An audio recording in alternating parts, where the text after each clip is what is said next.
హే chat GPT 2 డేస్లో skin ఎలా white అవుతుంది? 1 spoon rice flour, 1 spoon శనగపిండి, 1 spoon raw milk, 1 spoon lemon, 1 spoon tomato, 1 spoon coffee.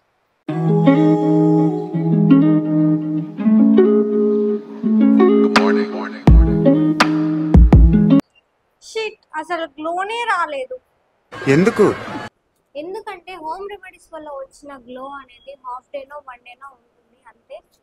If మీరు bridal అయితే కనుక ఇది అంత యూస్ఫుల్గా ఉంది.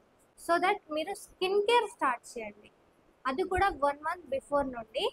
ఫస్ట్ వచ్చేసి సిట్టింగ్ వైజ్గా మీరు ఫేషియల్స్ చేసుకోండి. లాస్ట్ సిట్టింగ్ వచ్చేసి మీ పెళ్ళికి 5 days ముందు ఉండాలి. ఫేషియల్ అనే కాదు, క్లీనప్ అయినా, వ్యాక్స్ అయినా, థ్రెడింగ్ అయినా, బ్లీచ్ అయినా, వాట్ ఎవర్ ఇట్ ఈస్, మీ పెళ్ళి కంటే 4 to 5 days ముందే మీ లాస్ట్ సిట్టింగ్ అనేది ఫినిష్ అవ్వాలి. ఎవ్రీడే స్కిన్ కేర్ రొటీన్ అనేది ఫాలో అవ్వండి. Like cleansing, toning, serum, moisturiser, sunscreen లాంటివి according to your skin type. Then ఎక్కువగా వాటర్ తాగండి. కోకోనట్ వాటర్ అయితే too good. And oily and sugary food అనేది తినడం అవాయిడ్ చేయండి, సో దట్ మీ స్కిన్ అనేది స్మూత్గా ఉంటుంది.